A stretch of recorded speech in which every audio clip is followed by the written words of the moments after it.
17,000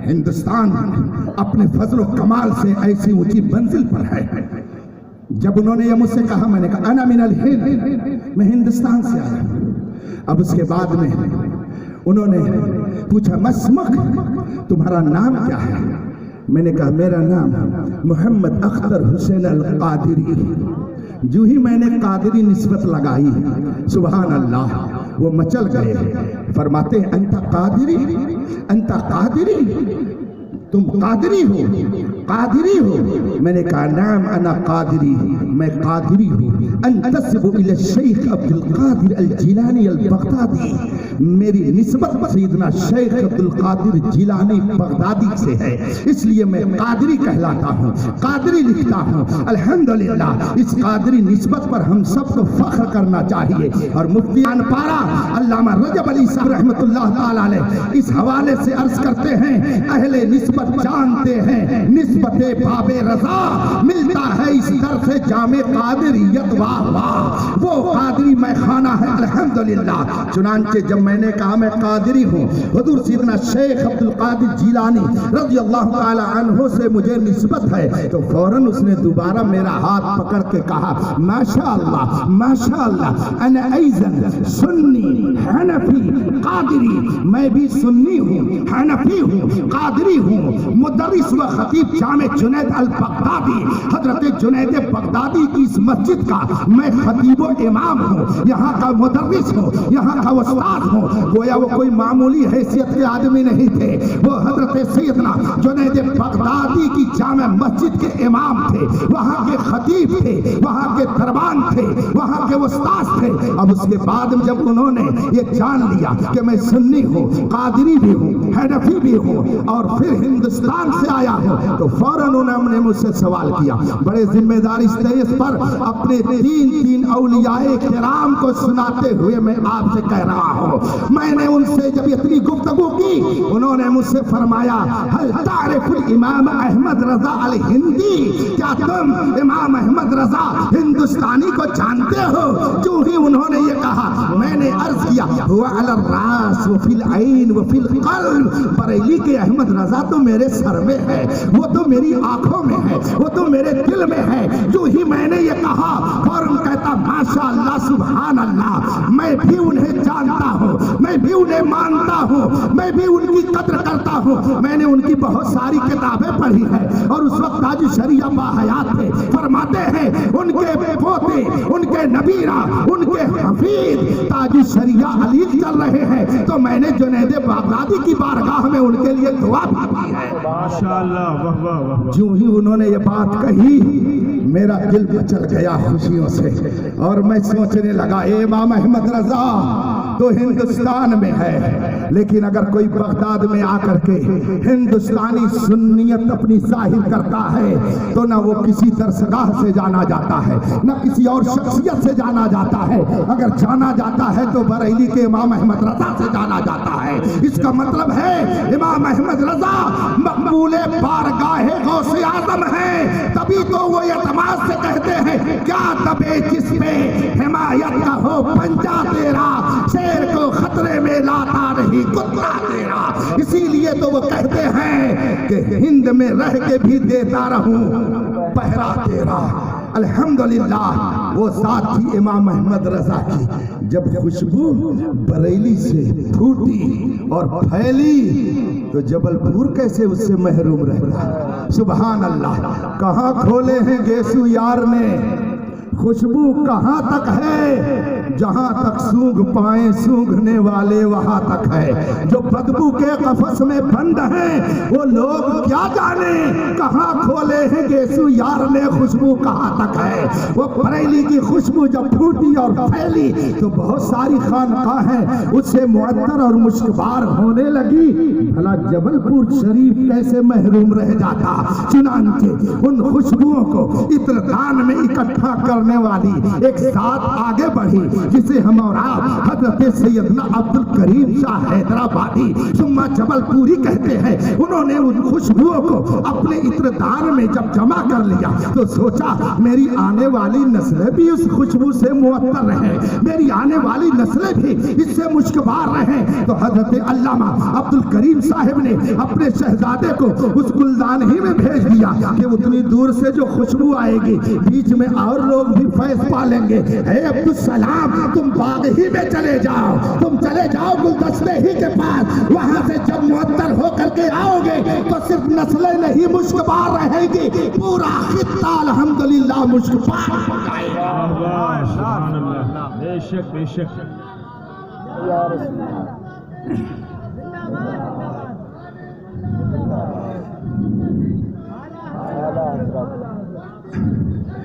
ابھی میں نے دیکھا حضرت کے ساتھ فاتحہ پڑھنے کے لیے گیا، جن کا زیادہ قرب ہوتا ہے ان کے ساتھ آپ دامن سے لگے رہیے گا، ان کی نسبتیں زیادہ برکت دیتی ہیں۔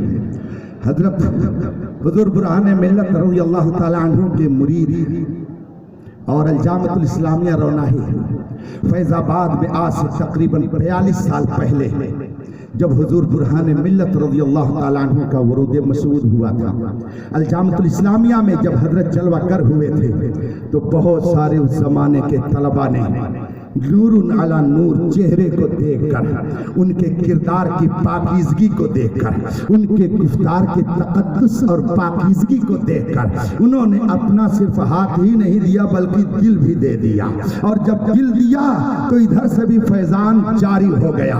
حضرت مولانا قاری جلال الدین صاحب برہانی یہ بھی الجامعۃ الاسلامیہ میں اسی وقت مرید ہوئے تھے، جو اس وقت گورکھپور شہر میں رہتے ہیں، ان کا بھی میں نے یہاں پہ دیدار کیا، وہ بھی آئے ہوئے ہیں، وہ بھی الجامعۃ الاسلامیہ روناہی کے پروڈکٹ ہیں۔ حضرت نے بھی وہی دامن سے وابستگی حاصل کی ہے۔ فرمانے لگے حضور برہان ملت آج سے تقریباً 42 سال پہلے جب الجامعۃ الاسلامیہ روناہی میں پہنچے، لوگوں نے کردار کی پاکیزگی کو دیکھا، علم و حیبت، علم کا جور جاہ و جلال دیکھا، حکمت و دانائی کی نورانی کرنوں کو دیکھا، تو بہت سارے طلبہ ان سے مرید ہوئے۔ الحمدللہ انہی میں آپ بھی ہیں۔ ابھی ان کے دامن سے وابستہ ہو کر میں خانقاہ مقدس میں گیا، مزار پر انوار پر حاضری دینے کے لیے گیا، تو میں نے دیکھا کہ ایک طرف لکھا ہوا ہے 1317 اور دوسری طرف لکھا ہوا ہے 1371، گنتی ادھر سے ادھر کر دی گئی، تو ایک کی وفات 1317 میں ہو رہی ہے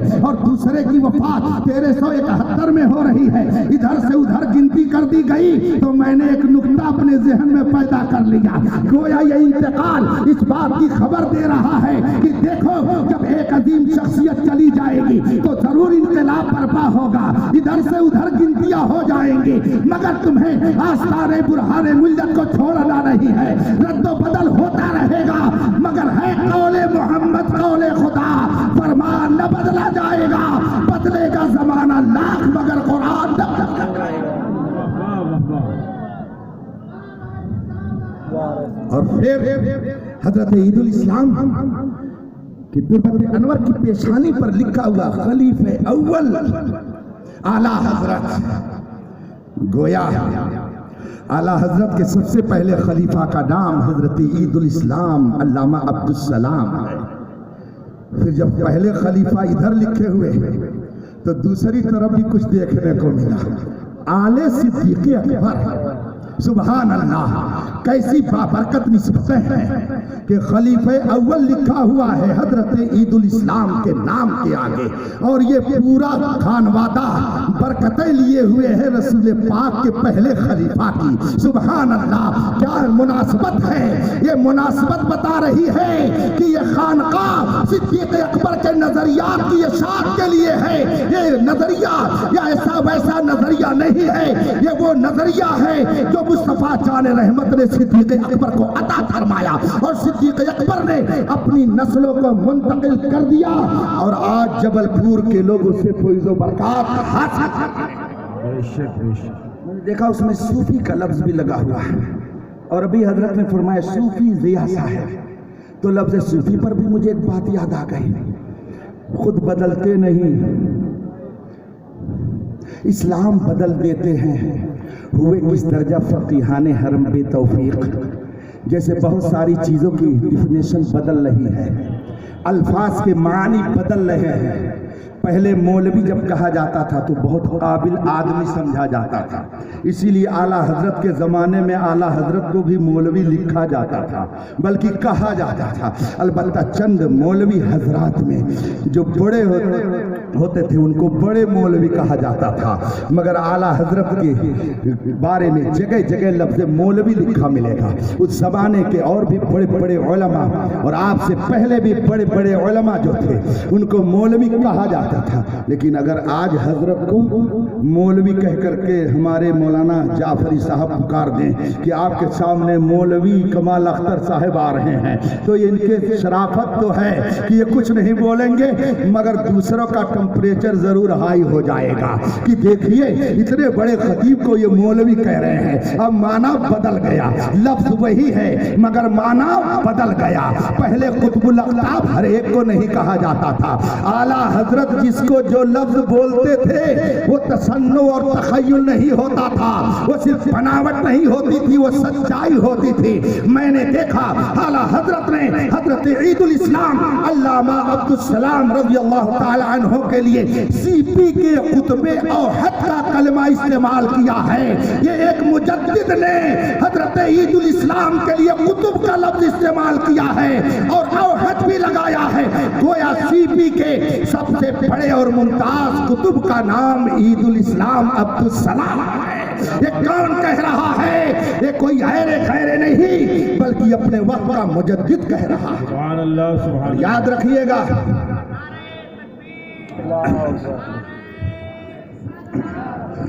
دو چار منٹ اور آپ دیں گے؟ دو چار منٹ اور ان بزرگوں سے میں لے رہا ہوں. حالانکہ یہ میری گستاخی اور جرات ہوگی کہ میں ان بزرگوں کے سامنے اتنی دیر آپ سے بولتا رہوں، لیکن جب بزرگوں کے سامنے بولنے کا کوئی موقع پاتا ہے تو اپنی بات کو لمبی کر دیتا ہے تاکہ ان سے کچھ اصلاح بھی ہو جائے، فیض و برکات بھی مل جائے. الحمدللہ اسٹیج نور علی نور ہے. یہ لفظ مولوی پہلے ایک باعظمت شخصیت کا اظہار کرتا تھا لیکن اب بدل گیا، اب کچھ اور ہو گیا. ایسے ہی میں نے دیکھا کہ عارف باللہ قطب الاقطاب شیخ المشائخ کا لفظ بھی بدل گیا.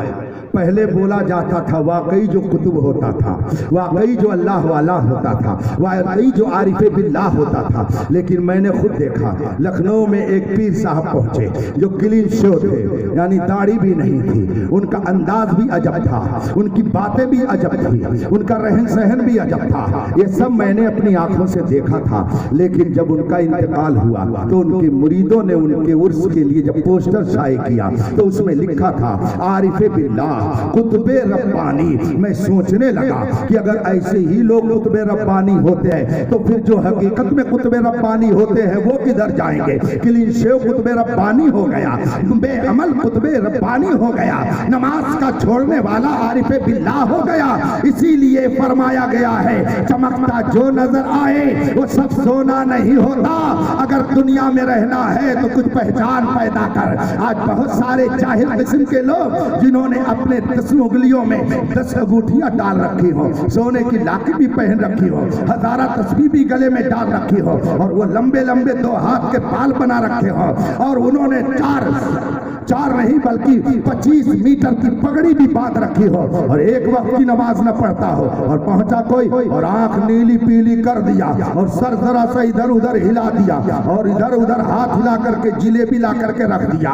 سمجھنے والے سمجھتے بہت بڑا اللہ والا آ گیا ہے، یہ تو اللہ کا ولی ہے. ارے دیکھتے نہیں ہو اس نے منٹوں سیکنڈوں میں گرم جلیبی کھلا دیا. تو کوئی گرم جلیبی کھلا کر کے ایمان لے رہا ہے، کوئی میٹھا لڈو کھلا کے ایمان لے رہا ہے، اور کوئی تصوف کے نام پر ایمان لے رہا ہے، کوئی صلح کلیت پھیلانے کے لیے تحریک چلا رہا ہے. اس لیے رفیقان محترم فتنہ فتنوں کے اس دور میں اگر آپ یہ چاہتے ہیں کہ آپ کا ایمان سلامت رہے تو میں بڑے اعتماد سے کہتا ہوں اس قلعے میں آ جاؤ جس قلعے کی تعمیر اس علاقے میں ان بزرگوں نے کیا ہے، حضور برہان ملت نے کیا ہے، حضور عید الاسلام نے کیا ہے۔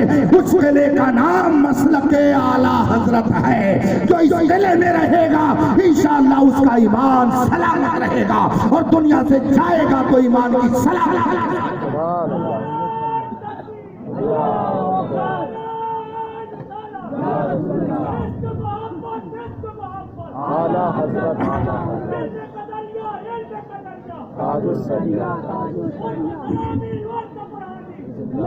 آج کل لوگ کچھ کہتے ہیں یہ صوفی صاحب ہیں، کون؟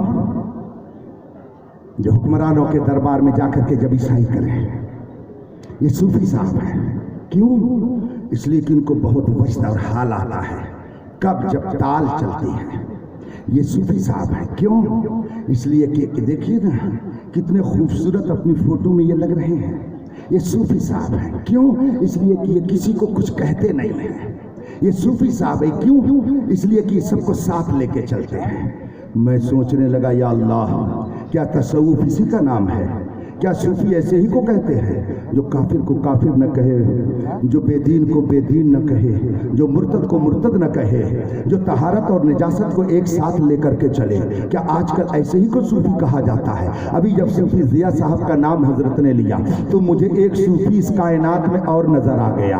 میں نے جب اس کے تصوف کی دنیا میں جا کر کے تھوڑی دیر غور کیا اور تصوف کی تعریف اور اس کی ڈیفینیشن میں نے جب اپنے ذہن میں نکالنے کی کوشش کی تو صوفی کی ایک تعریف مجھے یہ ملی کہ جسم کے دل میں صرف اللہ رسول ہو اور کسی کی محبت نہ رہے وہ صوفی ہے۔ اسی کو صوفی کہا جائے گا کہ جس کے دل میں صرف اللہ رسول کی محبت ہو، نہ اولاد کی محبت، نہ بیوی کی محبت، نہ رشتہ دار کی محبت، نہ مال کی محبت، نہ پراپرٹی کی محبت، نہ جان کی محبت، کسی چیز کی محبت نہ ہو۔ محبت ہو دل میں تو صرف اللہ رسول کی محبت ہو، وہی حقیقت میں صوفی ہوتا ہے۔ اور جب میں نے غور کیا تاریخ کے 1400 سالہ صوفیاء کرام کو جب میں نے کچھ پڑھنے کی کوشش کی تو ایک صوفی سب سے پہلے کائنات میں ایسا ملا کہ جو اس معیار پر اترتا ہے جسے صدیق اکبر کہا جاتا ہے، جسے سیدنا صدیق اکبر کے لقب سے یاد کیا جاتا ہے، جو رسول پاک کا خلیفہ اول ہے۔ اس لیے کہ جب رسول پاک نے فرمایا اسلام کو ضرورت ہے تمہارے مال کی، اسلام کو ضرورت ہے تمہارے پیسے کی، لاؤ سب لوگ پیسے لے کر کے آؤ، سب لوگ لا رہے ہیں۔ حضرت سیدنا عمر فاروق اعظم فرماتے ہیں آج تو میں آدھا مال لے کر کے جاؤں گا تاکہ میرا مال سب سے زیادہ ہو جائے، رسول پاک خوش ہو جائے۔ اور ادھر سیدنا صدیق اکبر ہے، وہ اپنے گھر کا سارا اثاثہ اکٹھا کرتے ہیں، ایک چھوٹا سا سامان بھی نہیں چھوڑتے ہیں اور سب رسول پاک کی بارگاہ میں لے جا کر کے حاضر کر دیتے ہیں۔ نگاہ مصطفیٰ دیکھ رہی تھی کہ کون کیا لے کر کے آ رہا ہے، کون کیا لے کر کے حاضر بارگاہ ہو رہا ہے۔ اتنے میں صدیق اکبر جب اپنا اثاثہ لے کر کے آتے ہیں، عمر فاروق اعظم بھی لا چکے ہیں، دیگر صحابہ بھی حاضر کر چکے ہیں۔ میرے آقا فرماتے ہیں ابو بکر گھر میں کچھ چھوڑ کر کے آئے ہو؟ جواب ملا صدیق کے لیے ہے خدا کا رسول۔ اس کا مطلب ہے صوفی وہ ہے کہ جس کے دل میں اللہ رسول کے علاوہ کسی کی محبت نہ ہو، اور اس معیار کے صوفی کا نام صدیق اکبر سیدنا ابو بکر ہے۔ یہ وہ صوفی ہیں کہ جنہوں نے گوبر اور حلوہ کو ایک نہیں کیا ہے۔ یاد رکھیے گا جو لوگ گوبر اور حلوہ کو ایک کریں گے تو نقصان حلوے کا ہی ہوگا، گوبر کا کچھ نہیں نقصان ہوگا۔ گوبر میں آپ کی زبان میں ہی کہہ رہا ہوں اس لیے کہ یو پی اور مدھیہ پردیش ایک دوسرے سے ملا ہوا ہے، آپ ضرور سمجھ رہے ہوں گے۔ گوبر کہاں رہتا ہے؟ ڈسٹ بین میں، کوڑے دان میں۔ اور مٹھائی کہاں رہتی ہے؟ فریج میں، آج کل الماری میں، تشتری میں۔ میں ایک تمثیل دے رہا ہوں آپ کے سامنے، ایک مثال پیش کر رہا ہوں۔ ایک صاحب کا گھر روڈ کے بغل میں تھا جہاں کوڑا دان تھا، دروازہ کھلتا سامنے فریج تھی۔ ایک دن محترمہ نے فریج کھول دیا تو اس میں مٹھائی رکھی ہوئی تھی شاندار قسم کی، اور سامنے کوڑے دان پر گوبر تھا۔ دونوں کی آنکھیں ایک دوسرے سے ملی۔ فوراً مٹھائی نے گوبر سے کہا کہ تم وہاں کیوں پڑے ہو؟ آؤ دیکھو میں کہاں ہوں، میں فریج میں ہوں، بہت شاندار طریقے سے سجا کے رکھی گئی ہوں۔